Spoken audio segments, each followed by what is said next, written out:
Assalamualaikum warahmatullahi wabarakatuh. Perkenalkan, nama saya Rahma Zulia Putri dengan NPM 24782027.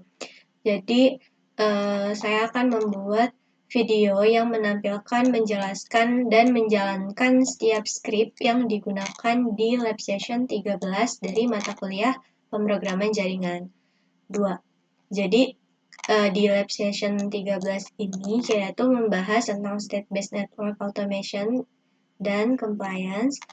Nah, di lab session 13 ini itu banyak script yang kita gunakan. Ini adalah script-scriptnya. Yang pertama ada inventory.yaml, ada desire state.yaml, ada deploy config.yaml, ada gather facts.yaml, ada check compliance.yaml.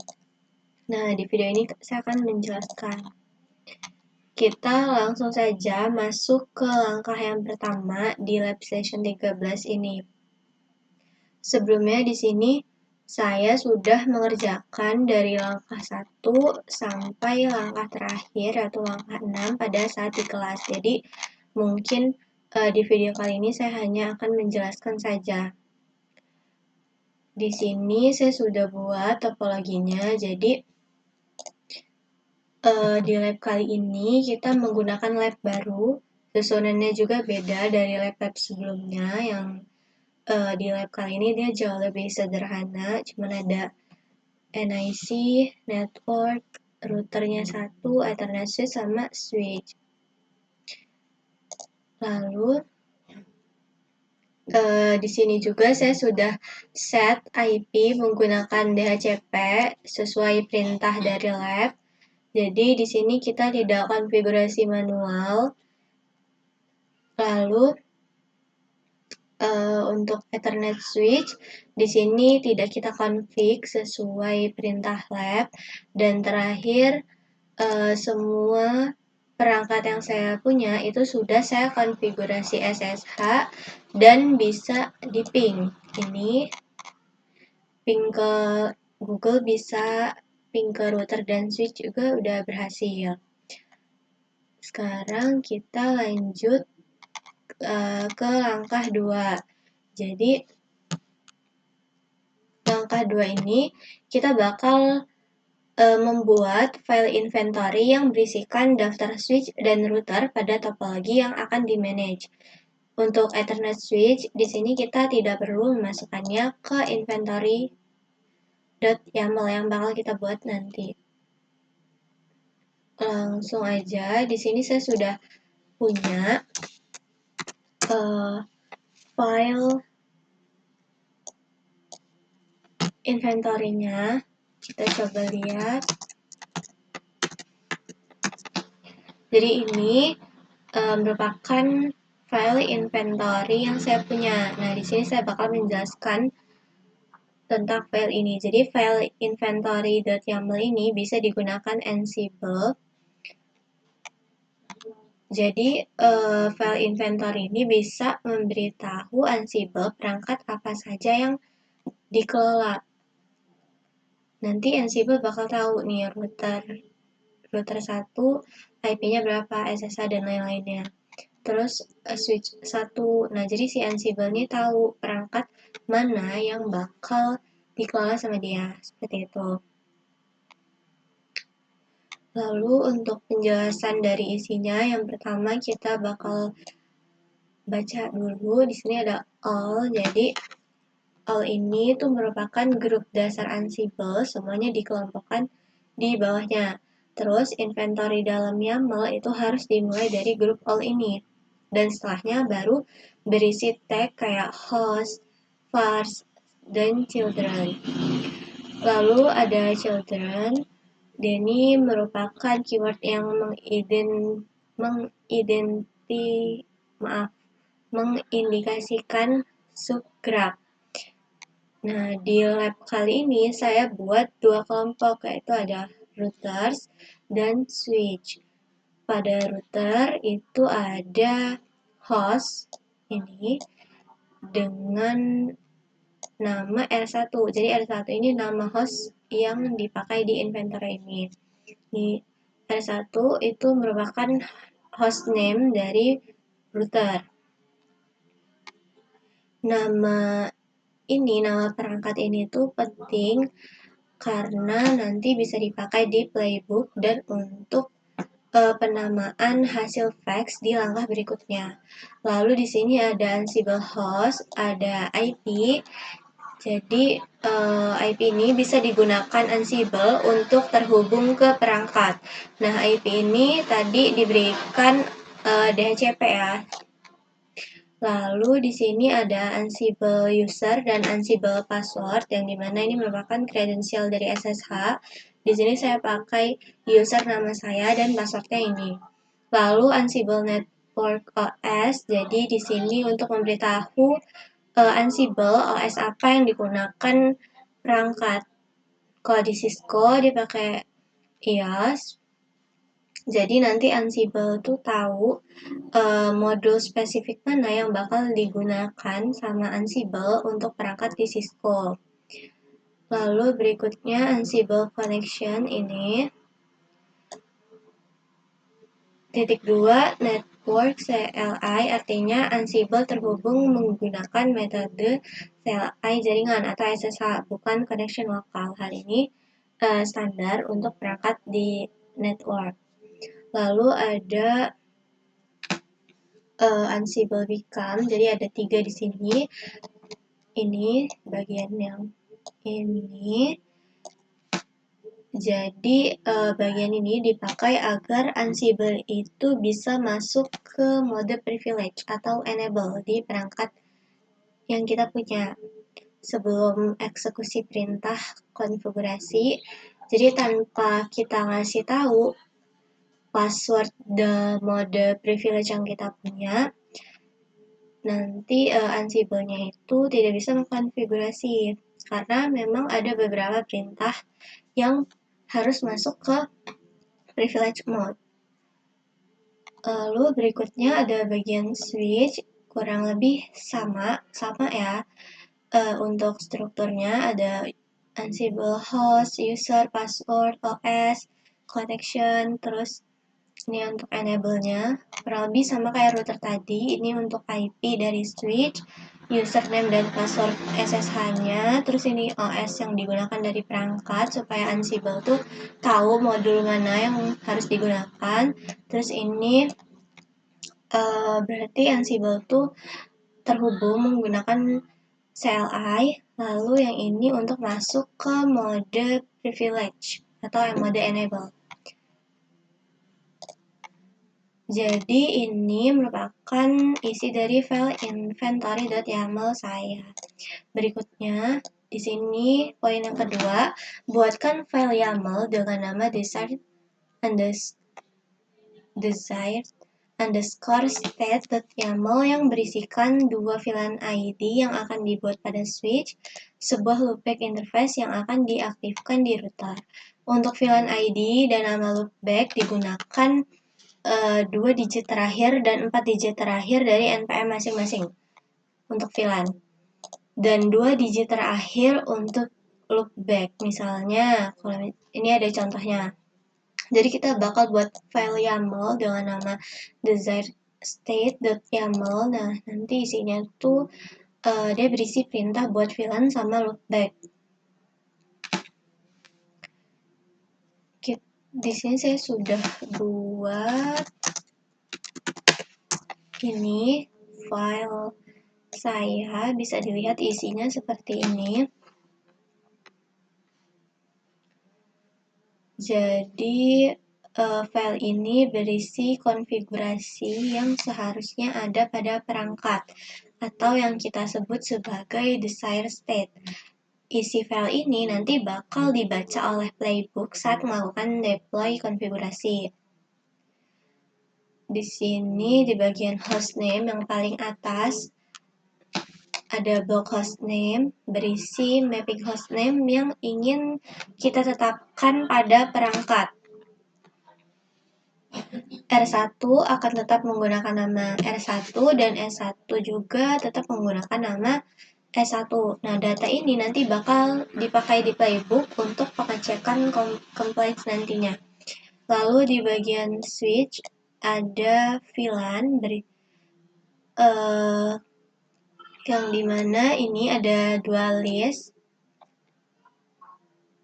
dan VLAN ini berisikan VLAN yang wajib dibuat. VLAN pertama dengan ID 27 karena NPM saya 24782027, kita ambil 2 digit terakhir dari NPM saya. Namanya dosen, saya sesuaikan dengan ini yang ada di slide. Saya tinggal ganti ID-nya saja. Lalu VLAN kedua dengan ID 2027 dengan nama mahasiswa. Lalu di bagian router di sini ada loopback yang bakal kita konfigurasi untuk namanya loopback 27, 2 digit terakhir NPM saya. Lalu ini IP address-nya juga sama. Fungsi utama dari file state.yaml ini tuh dia menjadi acuan atau standar. Jadi saat playbook konfigurasi berjalan, nanti Ansible bakal melihat file ini dan memastikan perangkat memiliki VLAN dan loopback yang sesuai. Dan nanti saat compliance, file ini juga jadi dasar untuk mengecek apakah ada state drift di langkah-langkah berikutnya. Jadi ini untuk penjelasan. Sebelumnya kita bakal coba jalankan dulu, karena di sini ada perintah untuk menjalankan. Kita bakal jalankan dulu. Playbook, maaf salah, Ansible, min playbook,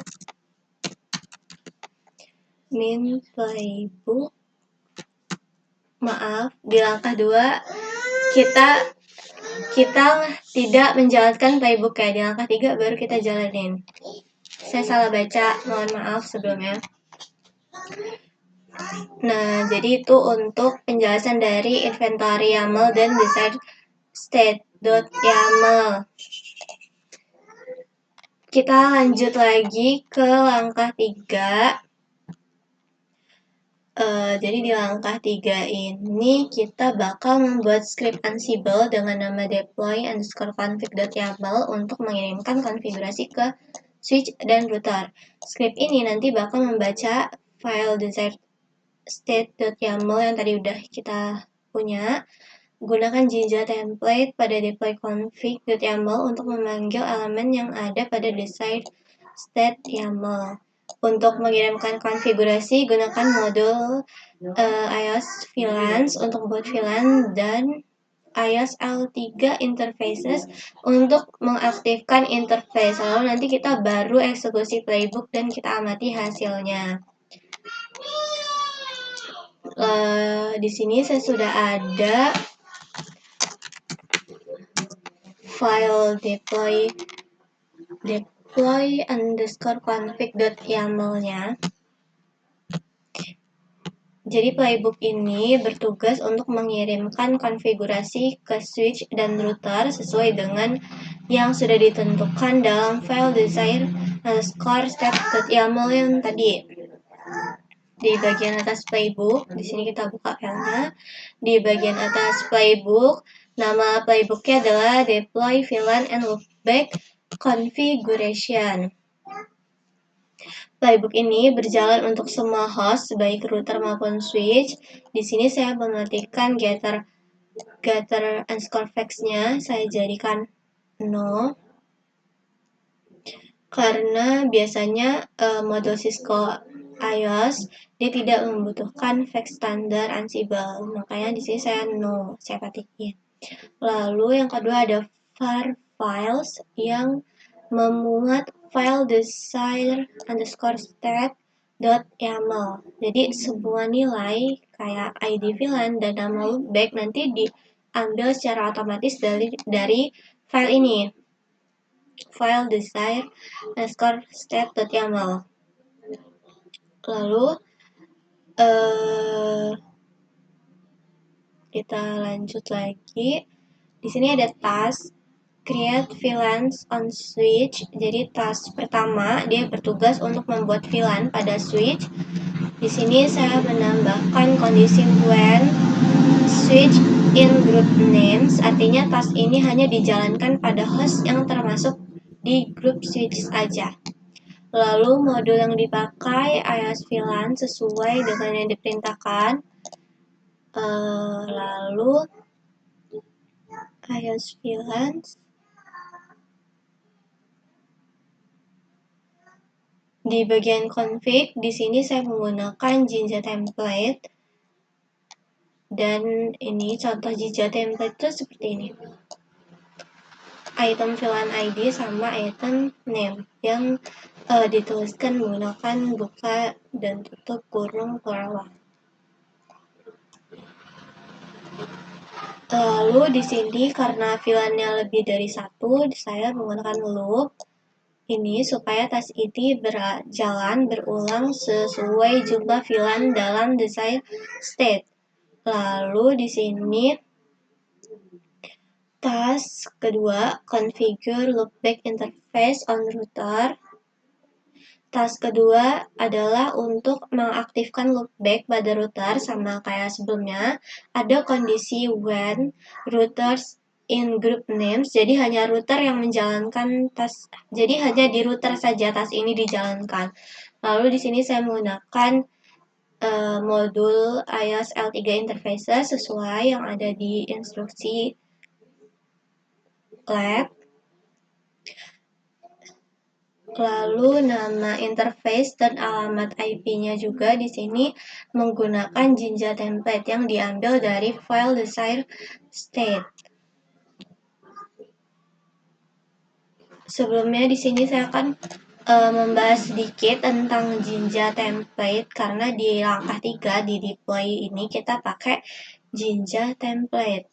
Jadi Jinja itu sebenarnya semacam bahasa template yang biasa dipakai di Ansible untuk mengambil nilai dari variabel secara dinamis. Jadi kalau misalnya kita punya nilai VLAN atau nama loopback di dalam file desired tadi, di sini saya cukup memanggilnya dengan format ini, buka kurung, tutup kurung, lalu kita masukkan item VLAN ID. Ini contohnya.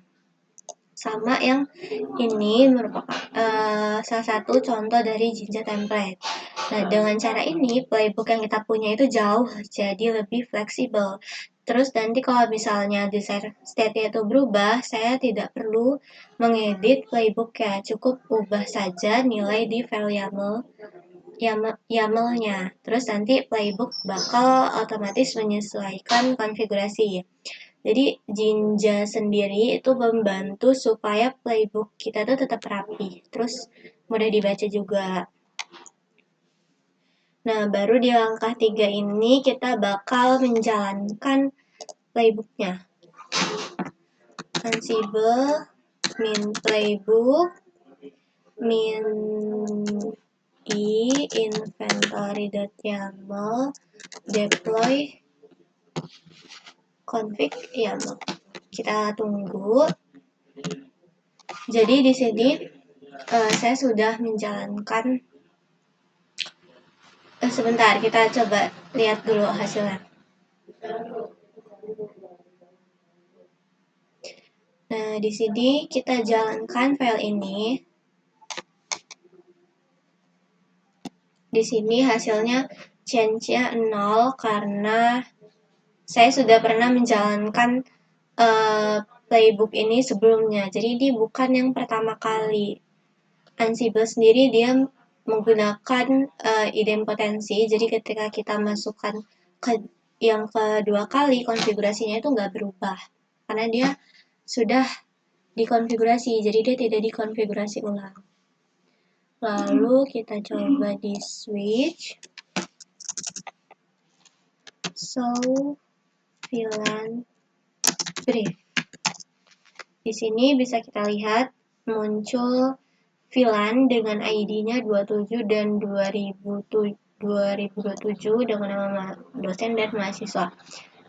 Bisa kita lihat udah berhasil, udah muncul VLAN-nya. Terus untuk di router kita lihat juga show IP interface brief. Untuk loopback 27-nya juga sudah muncul. yang artinya script kita berjalan dengan baik. Kita sukses, nggak ada error, bisa dilihat di sini. Sekarang kita bakal lanjut ke langkah, salah, 4. Langkah 4, post state, kondisi aktual perangkat. Jadi di sini kita bakal buat sebuah Ansible playbook untuk menarik informasi hostname, version, dan serial number menggunakan modul iOS Facts. Terus kita menjalankan show VLAN brief pada switch, menjalankan show IP interface brief pada router, dan menyimpan keluaran di atas ke dalam file hostname, contoh R1 nanti ada scorefacts.json. Di sini saya sudah punya filenya.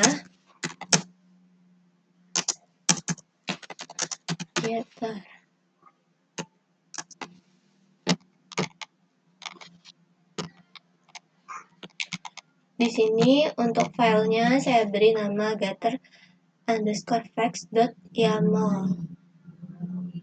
Playbook ini digunakan untuk mengambil kondisi aktual dari perangkat atau actual state setelah konfigurasi diterapkan. Nah, data ini nanti bisa kita bandingkan dengan desired state untuk proses compliance. Kita coba jelasin dulu isi dari playbooknya.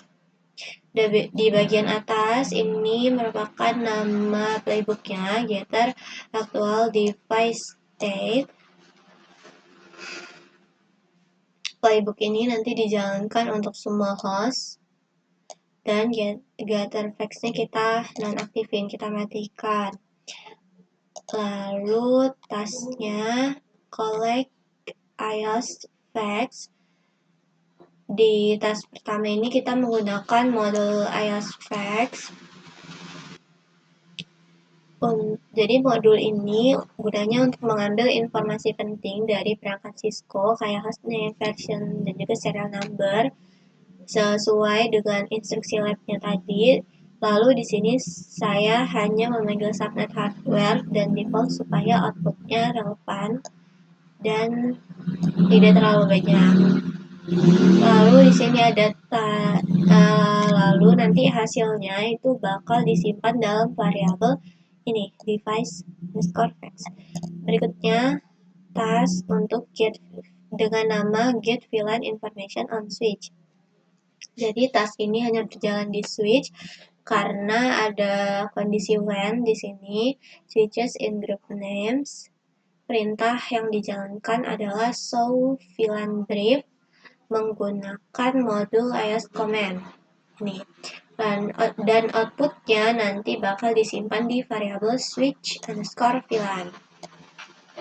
Lalu ada task berikutnya get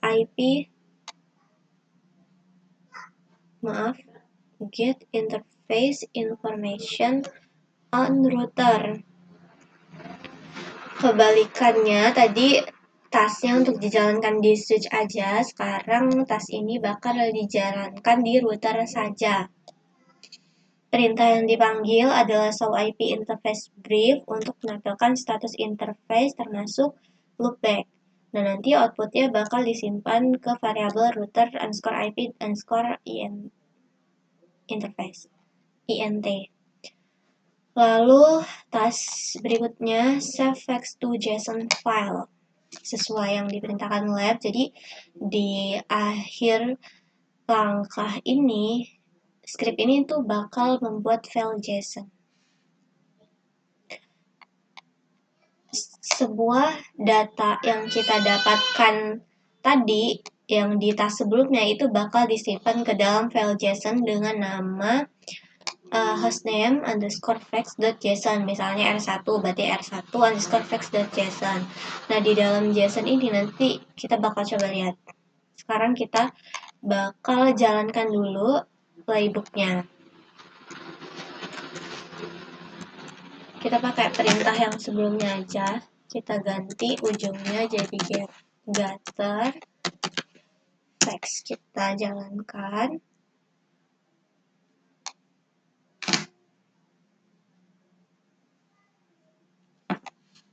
Kita tunggu.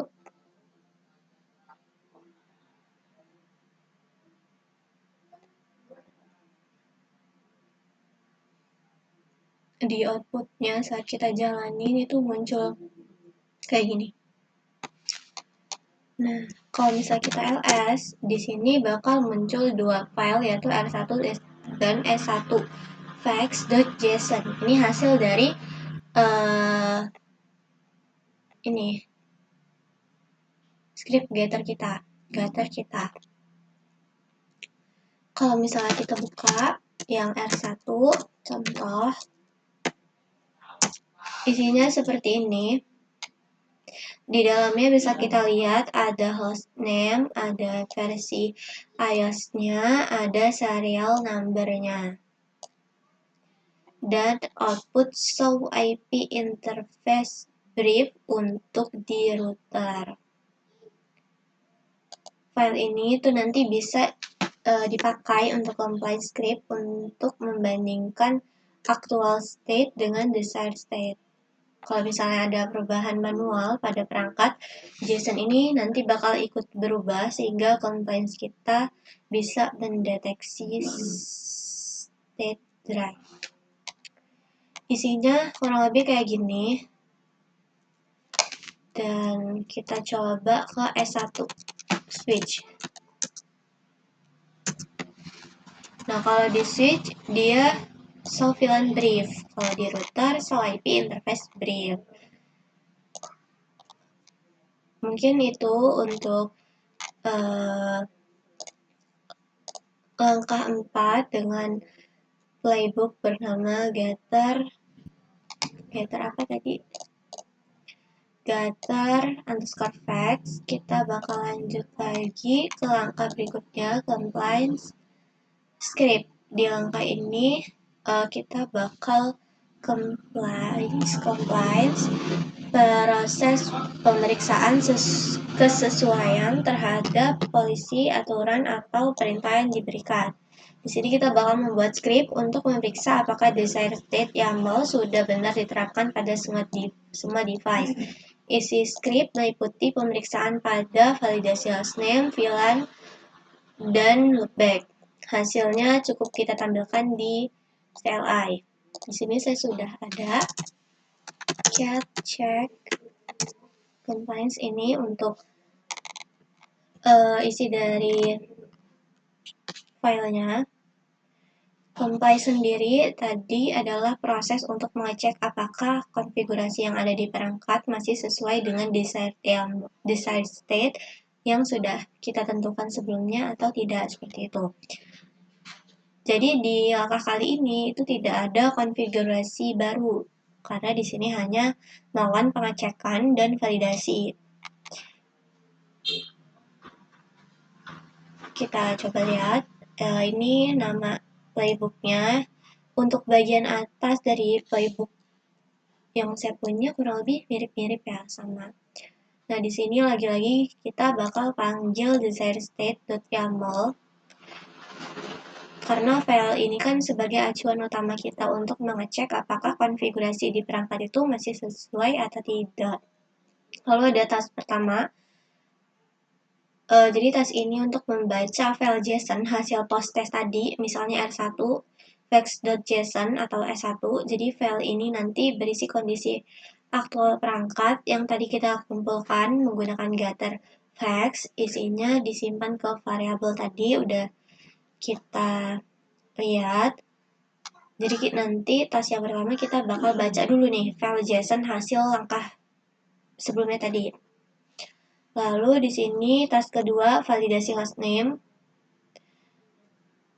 Script nanti bakal mengecek apakah hostname yang tersimpan di file JSON sama dengan nama host di inventory. Kalau cocok nanti hasilnya bakal pass, dan kalau tidak cocok akan muncul violet.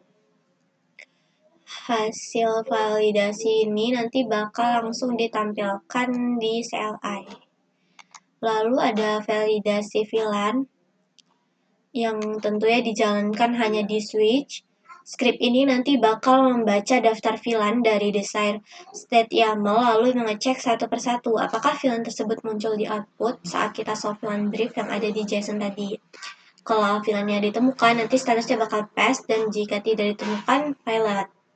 Dengan cara seperti ini, nanti state drift seperti VLAN yang terhapus bisa langsung terdeteksi. Lalu, tas terakhir ada validasi loopback yang tentunya hanya dijalankan di router. Nah, script ini bakal ngecek apakah nama loopback yang ada di desired state itu sesuai atau tidak. Kita coba jalankan.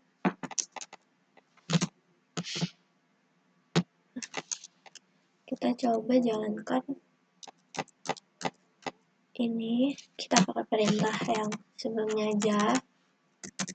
Untuk menjalankan, kita menggunakan perintah ansible min playbook min i inventory.yaml lalu nama playbooknya.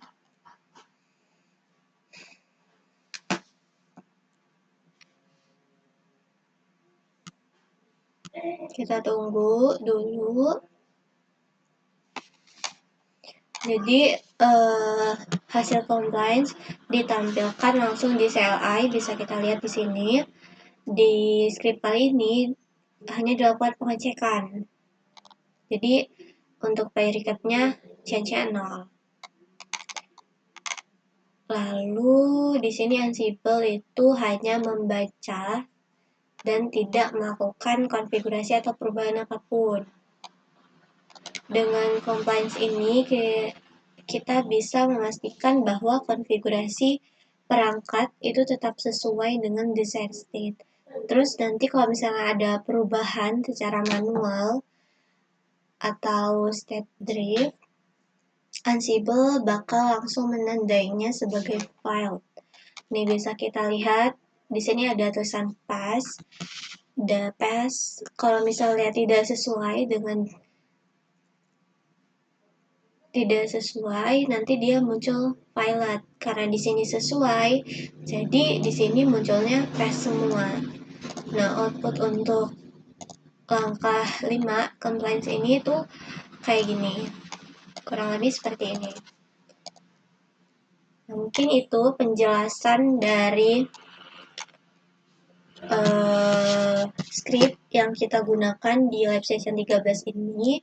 Tadi saya sudah menjelaskan satu persatu, inventory, desire, deploy, getter, check. Sudah saya jelaskan, sudah saya jalankan, dan sudah saya tampilkan, tidak ada error, semuanya berhasil dijalankan. Lalu di sini ada langkah terakhir sih sebenarnya. Langkah ini, 6, state drift. Jadi di langkah ini kita melakukan 2 perubahan yang merusak konfigurasi yang telah dideploy. Misalnya menghapus salah satu VLAN atau mengubah hostname router. Lalu dijalankan lagi script getter facts-nya dilanjutkan dengan script check compliance. Kita bakal coba untuk merusak konfigurasi kita. Di sini kita bakal coba hapus secara manual. Ini sebelumnya kalau kita solve VLAN brief, ini VLAN-nya ada ya yang 27 sama 2027. Sekarang kita bakal coba hapus satu VLAN. No VLAN 27. Hapus. Dan kita WR. Lalu di router kita bakal coba, sini kan hostname-nya R1.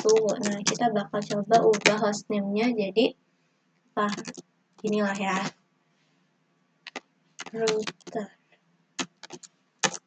Nah,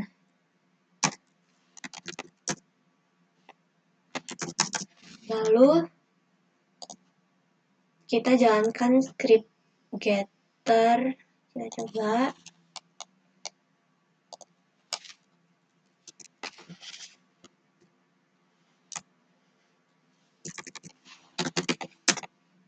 Nah, tunggu.